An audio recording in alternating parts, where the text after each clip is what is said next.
Today is Wednesday, July 31st, 2019. My name is Edna Sussman. I'm a reference librarian at the Half Hollow Hills Community Library in Dix Hills, New York.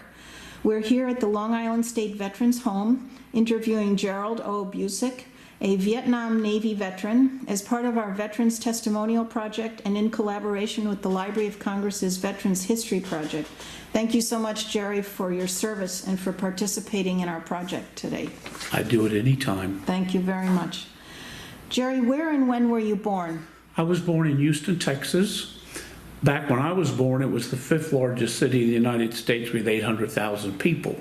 Now it's got 6.6 million people. But I was born on June the 3rd, 1948, St. Joseph Hospital. And who were your parents, their names, and what did they do? My father was a machinist. His name was Eugene George Busic. And my mother was a housewife, and her name was Betty Jean Underwood. And did you have any siblings? What were their names and genders? I had an older sister, Sherry, a younger brother, John, and a younger sister, Jolette. Were any of them in the military? No. So what were you doing before you entered the service? High school? High school. Did you finish? No, I got a GED. Oh, good for you. While you were in the service? Yes.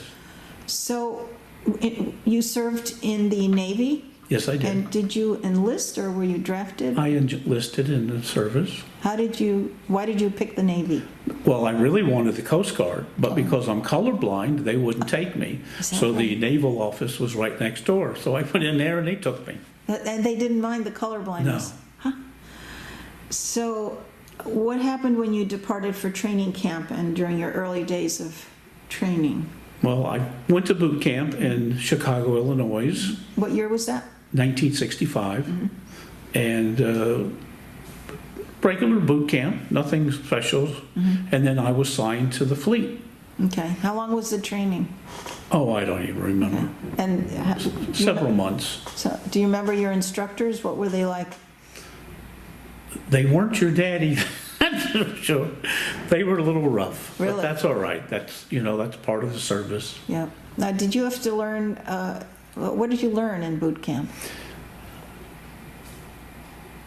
Mostly the languages of the sailors and stuff like that.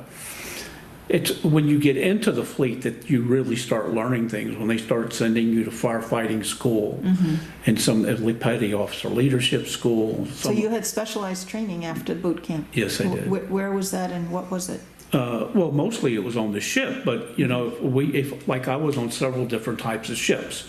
My first ship was an oiler, so it was very important to know how to fight a fire because you don't get, if you don't put out the fire, then there's a big explosion. So of course we were in Rhode Island then, so we would go to firefighting school in Rhode Island. Now my second ship was a salvage ship. Salvage? A salvage ship.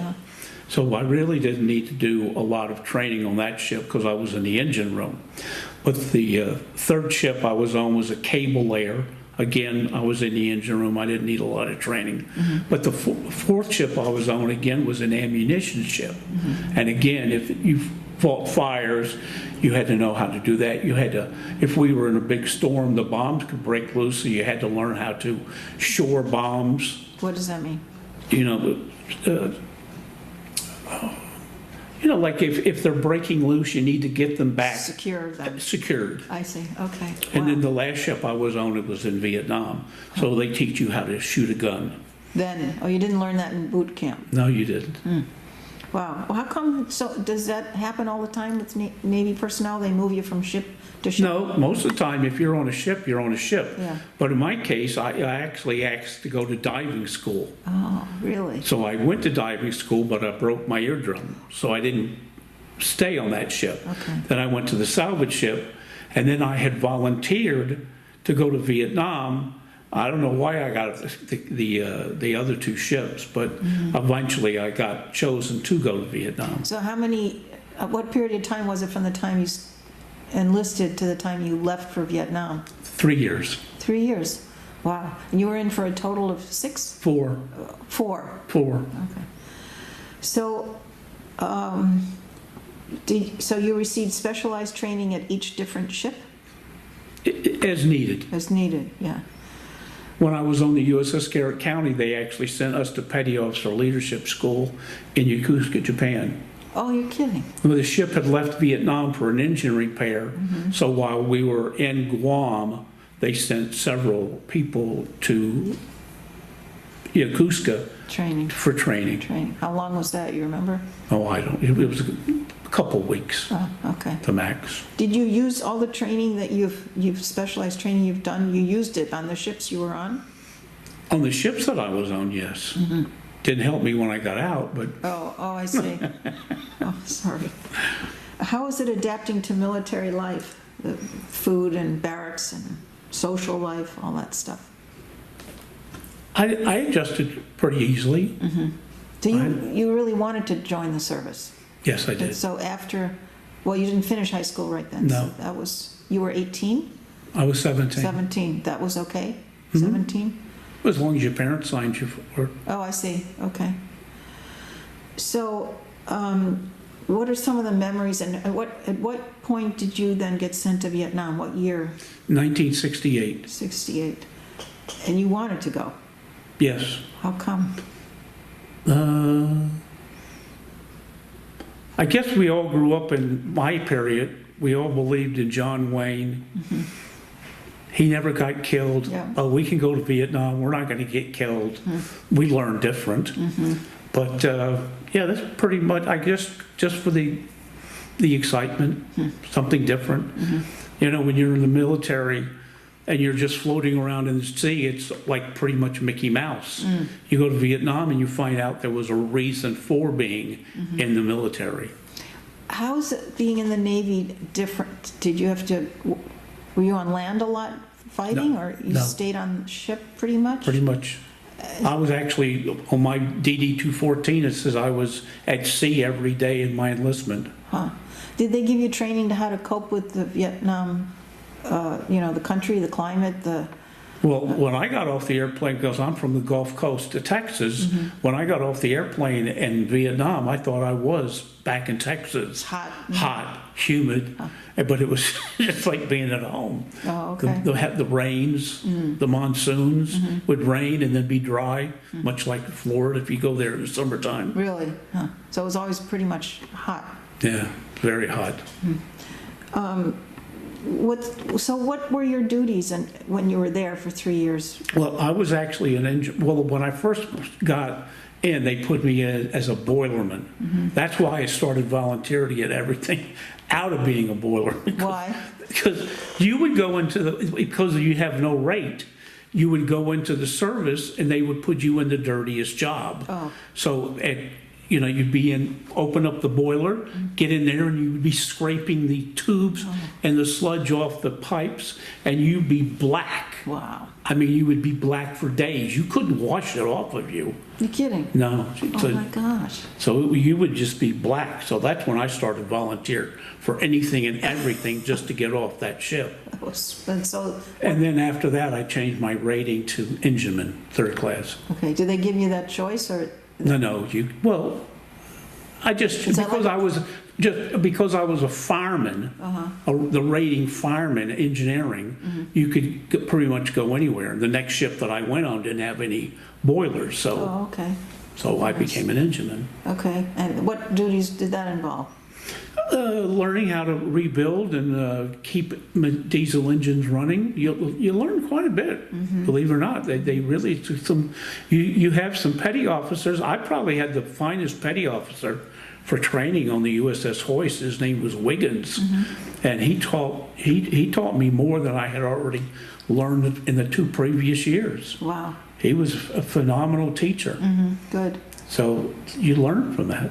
And when you were on the ship, did you sometimes go into the country for any reason?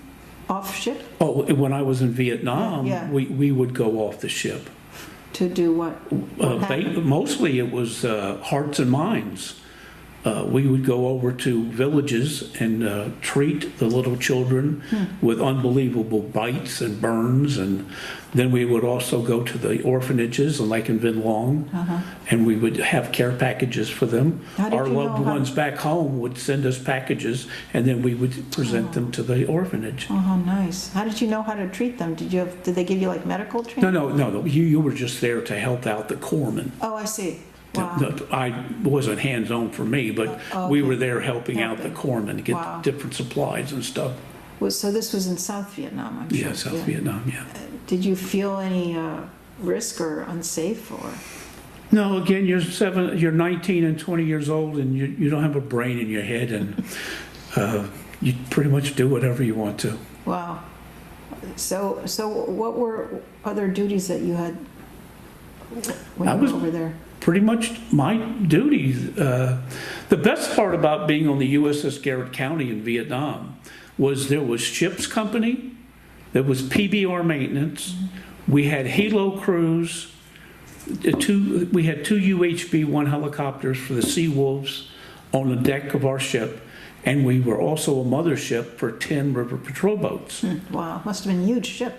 It wasn't. It was only like 321 feet long, but How many? there was a lot of sailors on it because you had all these things. But what was really nice is I was in the engine room. That was my job, in the engine room, but you only worked 8 hours. So then you had 16 to do with what you want. And we would all work together. If a PBR came in, a river What's that? patrol boat, that was all blown up and had taken fire, we would take it and hoist it down and put it into a tank well and repair it. And we would go down and help PBR maintenance Wow. do their job, Wow. just to get the boat out of back into the water. And you could get all the equipment and everything to fix it? We had everything. We had everything on ship. We could re-fiberglass. We could rebuild the guns. We could rebuild the engines. Wow. We never lost a PBR on our ship. What's PBR stand for? River Patrol Boat. PBR? Yeah, Patrol Boat River. Oh, I see. That's the Navy terminology. Oh, okay. Wow, that's Like amazing. the ship I was on was landing ship LST, but it's landing ship tank. Okay. So, That's amazing. You had every piece of equipment you needed to fix. well, we also had 2 helicopters. So if we needed anything and we didn't have it, there were 60 LSTs in Vietnam in those years that we fought in the war. So we could send them there. Maybe they had the part. Yeah. Did you sometimes get casualties from combat? The helicopter, we lost crews in the helicopter crews, we lost crews in the PBR maintenance, but for ship's company itself, but believe it or not, we never took a direct hit. Of the 60 LSTs in Vietnam that fought during the years of Vietnam, we were the only LST that never took a direct hit. No kidding. Lucky for you. Wow. Were you just in the right spot, or how did that happen? The God shine. Yeah. Thank God. Yeah. Wow. So, how did you feel when you had casualties come on ship? Yes. We actually were also, we went ashore sometimes and evacuated villages that had been hit or caught in crossfires of South Vietnamese battle against the Viet Cong. And they were in the middle, and we would have to evacuate them and then, medevac them out off the ship. Where did you take them then? To different hospitals, around the Delta. These were natives or Vietnamese? Yeah, natives. Yeah, native. But also, I mean, American soldiers too? American soldiers, sailors, American sailors, we backed them out. Wow. How was that? It must have been difficult to... Well, I really personally never saw somebody, an American, get really wounded really bad, but some of the kids I did. Really? Oh, that must have been hard. Yeah. Wow. Were you ever wounded when you were over No. there? No. I'm wounded now, but I wasn't wounded in Vietnam. Was that a result of the war? Well, yeah, everything I have wrong with me is Agent Orange related. Is that right? And we were sprayed every day in the rivers of Vietnam. The best book I can tell you to read, if you wanted to read Yes. about it, would be My Father, My Son by Admiral Zumwalt. Oh. His son was on a PCF, What's which that? was a patrol craft fast, a 51-foot aluminum boat. And he got every form of cancer that you can get from the spraying of Agent Orange. And that's what the book was written about. That Admiral Zumwalt was actually the one who ordered the spraying, but it's a damned if you do and damned if you don't, because the VC would stand in the monkey grass all around the riverbanks and stand there with an RPG and blow the boats right out of the water. So to give you a fighting chance, they killed all the foliage along the riverbank so they couldn't ambush you. Well, they didn't know at the time how volatile that was, but... No, they told us that it was safe as can be, that you could take showers in it every day. They were obviously misinformed or feeding us a really great line of BS. I mean, it's a war situation, but why couldn't they spray the grass before the American personnel got close? Well, unfortunately, the Agent Orange is still very present in Vietnam 50 years later. Prior to our going to Vietnam, the children in Vietnam, the term spina bifida was unheard of. They used to call spina bifida the Irishman's disease because it was people who ate a lot of potatoes got spina bifida. Really? Yeah. Is that a known correlation? Yeah, well, no, that's what they thought at the time. Okay. When we went to Vietnam, the word did not exist in Vietnam, never saw it, but now it is the most common birth defect of Vietnam veterans and Vietnam children today in Vietnam. Is that right? Wow, how awful. So they're still fighting it. And there's no way for that to be cleaned up. And we're still fighting it. Yes. 50 years later, we're still getting... Sick. Yeah. Wow. Are you in pain? No. That's Luckily, I have neuropathy throughout my whole body, so I don't feel pain. Wow. And that's what my problem is. When you should feel the pain and be able to go tell the doctor, there's something wrong with me, you don't know it until the last minute. It's too late by then. So how do they treat that? Do they check? Well, there's nothing they can do. It's just the presumptive diseases that have arrived. If I'm not mistaken, there's 18 presumptive diseases now from the spraying of Agent Orange. Oh, okay. Wow. Oh, I'm sorry. Wow. Did you, what kind of friendships and camaraderie did you form while serving? I actually am still friends with a lot of people that I was on ships with 50 years later, 55. Well, if I was on the U.S. Caloosahatchee, it was 54 years ago. Really? But every one of those ships has a Facebook page, so we keep in touch with Facebook. Really? That's wonderful. Yeah. Wow. That's really great. And how did you stay in touch with family and friends back home when you were over there? Well, it didn't cost us a penny to write a letter and mail it. Everything was free. Okay. So. And you got mail and you sent mail? I got a lot more mail than I sent out. Oh, that was nice though. That's good. Yes, it was. Yeah. Did you have recreational time on the ship? Oh, sure. Off You duty? could, yeah, they movies were played all the time. We could even do target practice. We had played volleyball, intramural boxing with different ships. Oh, nice. So depending on what you wanted to do. And then, of course, I don't think there was a sailor in the world that didn't have their own tape recorder. Is that right? Yeah, so we used to tape music from other, somebody would buy a tape and we'd download, well, not copy at that time. Right.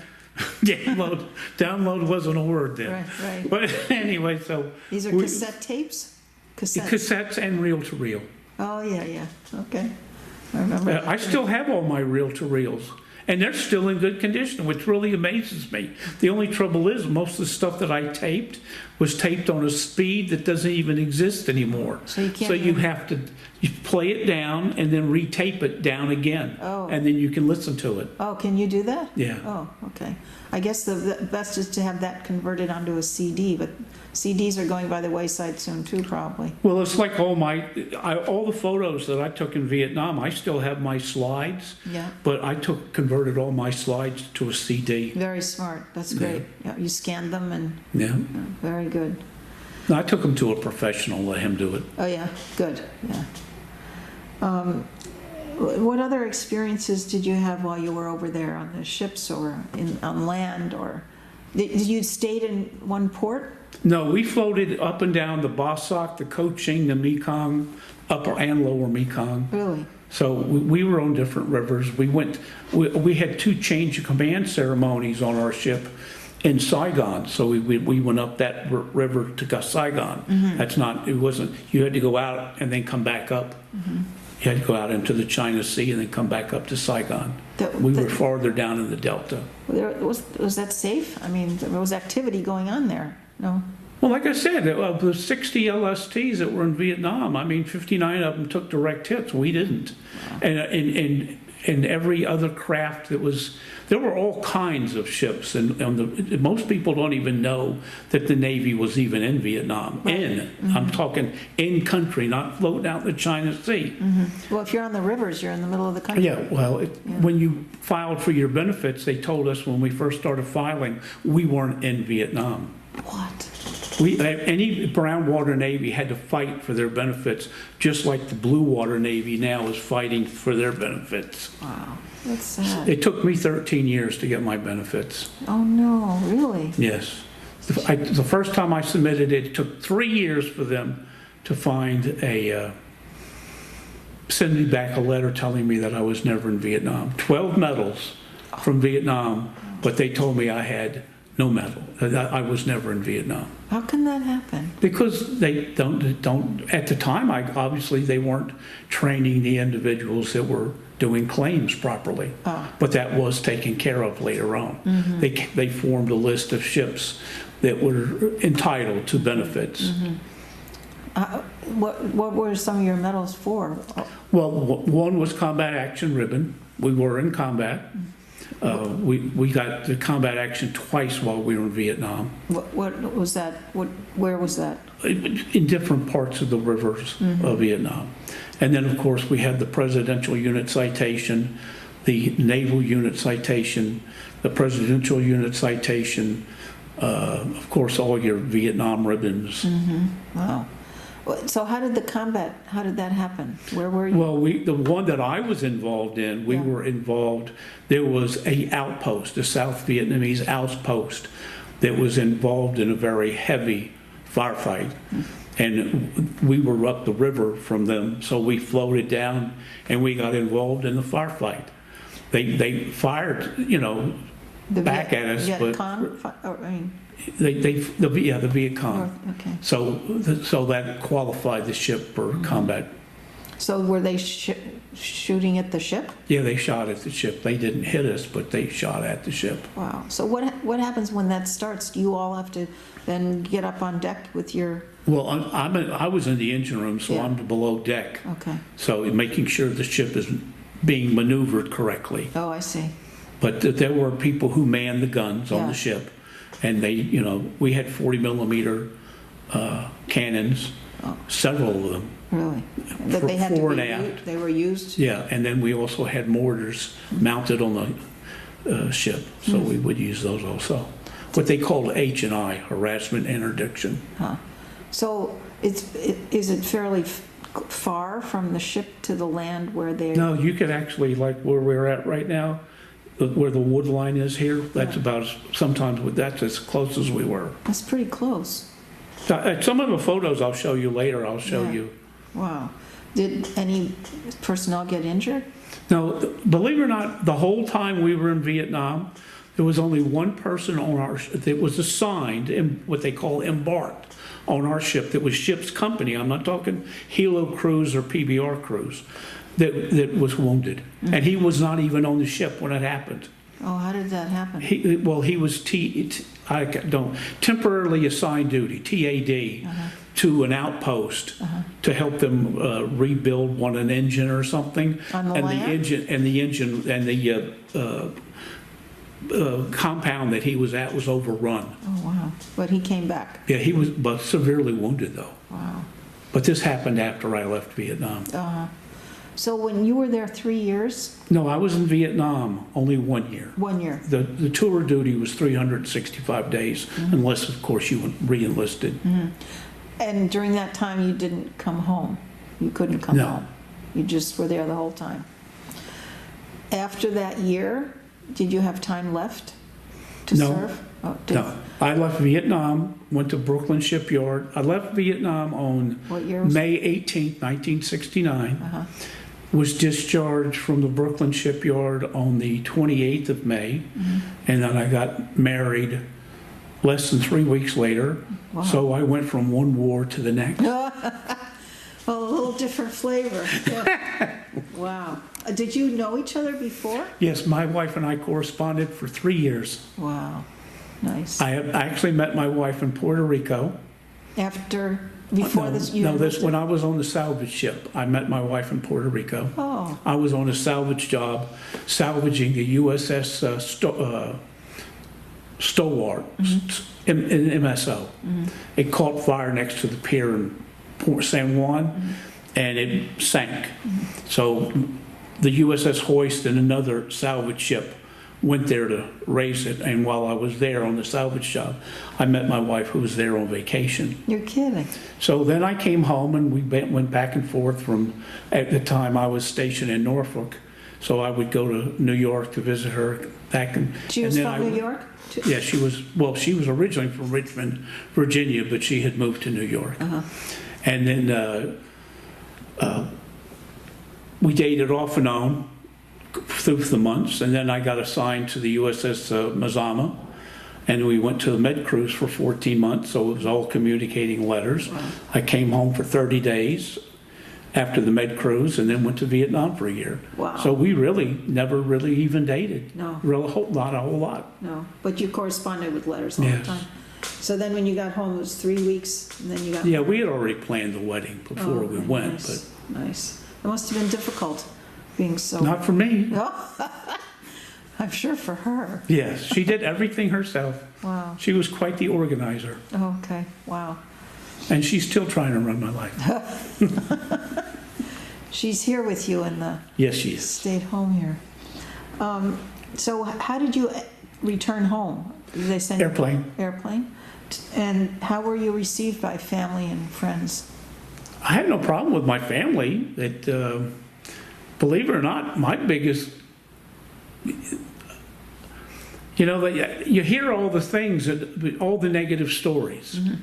I got picked up by a cab driver at JFK, and he saw that I was, I still had my green zone from Vietnam.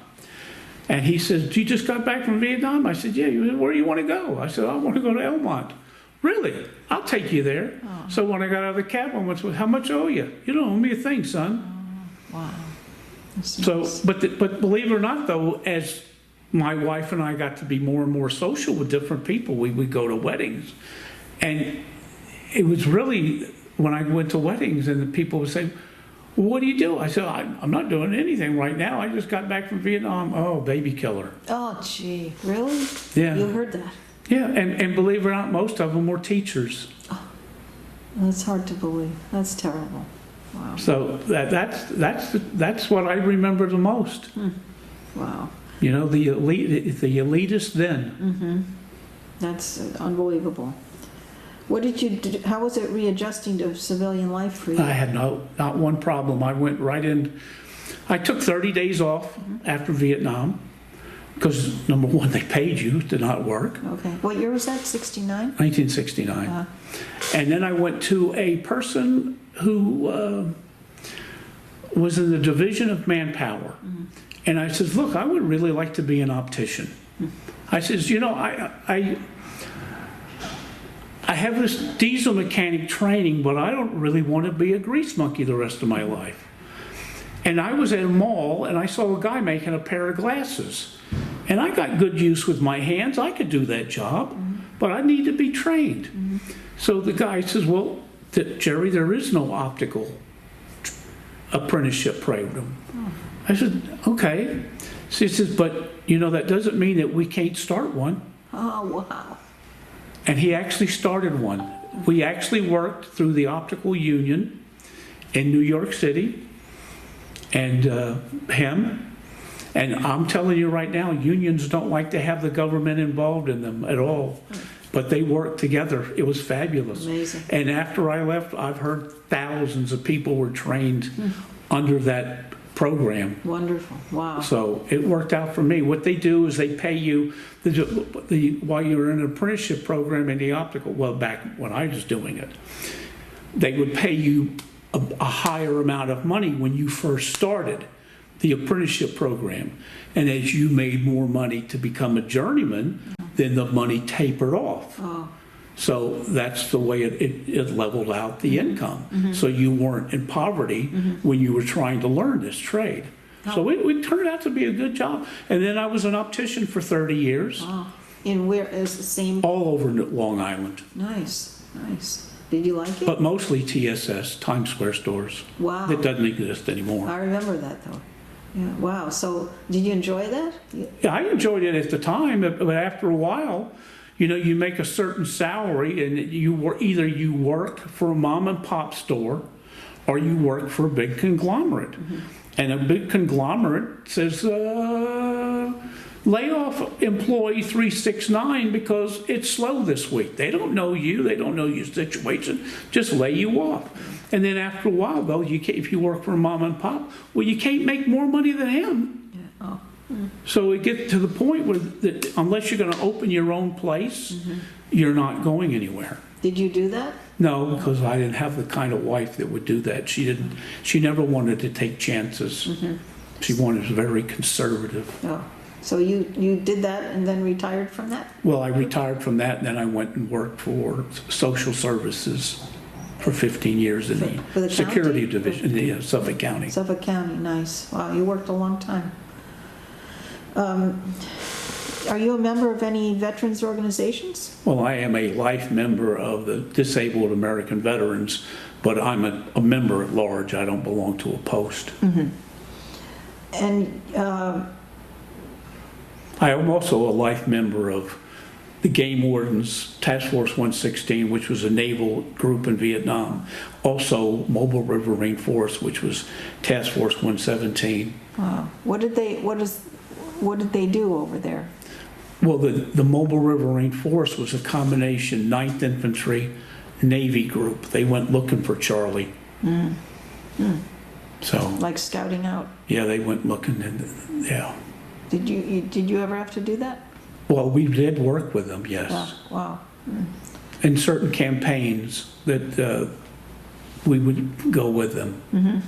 Is there anything that we haven't covered about your time overseas? No, Great Liberty. Really? Where did you go? Well, when they say join the Navy and see the world, I was lucky. I did get to see the world. I can't tell you how many islands that I saw in the Caribbean. Really? I was in Puerto Rico. I was in Cuba, which I still to this day cannot fathom. That would be like having a Russian naval base in Manhattan. I don't understand how we have a naval base in a communist country. Right. So I saw different islands. Then I went to the Canary Islands off the coast of Africa. I went to Dakar, Africa. I was in Rota, Spain. With I was, ships? Yeah, Or just... on ships. Well, the port of calls. We went to Barcelona, went to Malta, went to Sicily, went to Italy, Turkey, Greece. Wow. Then I went to the other side and saw Hawaii. I'm probably the only person in the world who's ever been to Hawaii twice and have never seen it. Oh, you stayed on ship? Oh, no, this was on airplanes going to and from Vietnam. We landed at night both times. Oh, wow. So you couldn't enjoy it? No, but we went to Guam, Yokosuka, Japan, the Philippines, and Vietnam, which was in itself, believe it or not, a very, very beautiful country. Is that right? Yeah. How are the people? Very friendly, but believe it or not, they were friendly. Still like today. You go back, and they hold no animosity towards Americans Well, I guess at all. we were trying to help them. Yeah, well, we tried to do that hearts and minds, but we weren't doing those people a favor because during the daytime, they were growing rice and giving it to the South Vietnamese. And during the daytime, they were growing rice, and at night, they were giving it to the North Vietnamese. Yeah. And then they had nothing. Wow. So we weren't doing them a favor. It was, they were just victims. Yeah. Wow. But we didn't save their country because the politicians in this country would not let us win the war. I've never understood, since when do you fight the battle on his terms? Whose terms? The North Vietnamese. Oh. We didn't bomb. Where did we fight the war? We were at war with who? Yeah. North Vietnam. Where did we fight the war? In South Vietnam. That's where we should have been, in North Vietnam, Right. fighting the war and destroying that country. Meanwhile, South got hit really badly. All the damage was done in South Vietnam. Something to ponder. Yeah, really, why was that? Because the politicians didn't want to go into North Vietnam. We had no fire zones. We can't bomb. You couldn't bomb at that place at that time. So they knew it. So they would rebuild their forces and be ready for us the next time we came in. That's why we lost all them damn pilots and airplanes. Yeah. Wow. And that went on a long time. Well, Vietnam was from 1966 to 1972. Yeah. Wow. How do you think your wartime experiences affected your life? It made me a lot more patriotic than I thought I would ever be. And to see what's going on in this country right now turns my stomach. But I'm still patriotic. And most of my family is patriotic. I'm a failure as a father because I raised a liberal. Oh, you're so funny. But other than that, no, it served me well. I mean, being an engineman, it taught me how to use tools. And so I was, up until the time that my kids left my house, I was always fixing their cars. Nice. So they never had a garage bill. Huh. So that came from your service. You learned how to do things like that. Yeah. Huh. What are some life lessons you learned from military service? To always make sure that any place that you go, if the cook is a Texan, make sure he's your friend. Why? Because then you get choice cuts of meat. Oh, that's good. How was the food on the ship? Believe it or not, this is not, people aren't going to believe this. I have friends that were Marines that were up in Marble Mountain out doing patrols for 90 straight days, eating sea rats. Oh. I was on an air-conditioned ship eating lobster every Friday.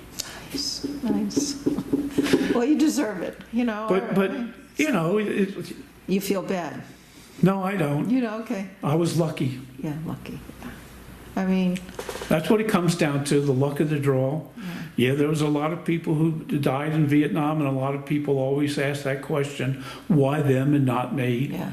But it happens here too. I mean, every day there's car wrecks, and why is that person killed and you survived yours? Right.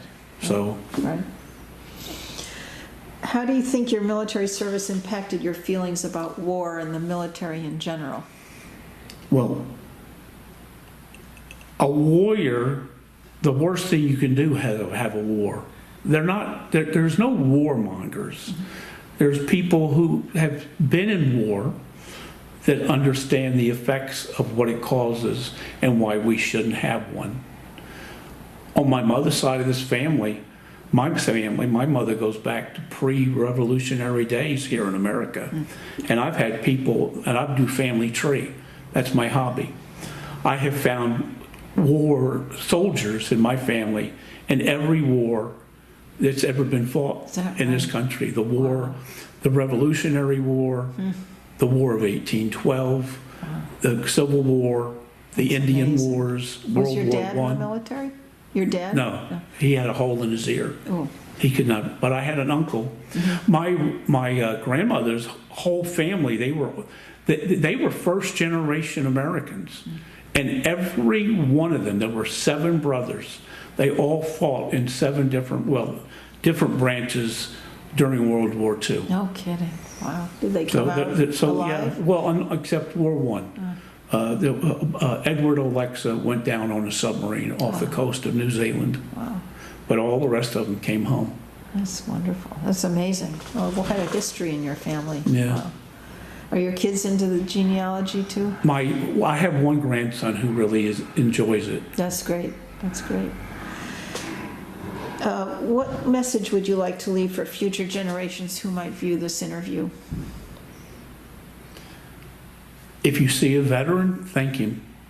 You don't mind? I always wondered that, because when in the past few years, I've learned that veterans appreciate that, but I've, in the beginning, didn't know how they felt about that, if you'd go up to a veteran and thank them. Since I have a wheelchair, Yeah. and on the back of it, it says Combat Navy. I have gone to restaurants in this area, and I'm eating my meal, Yeah. and people come over and say, "What was your bill?"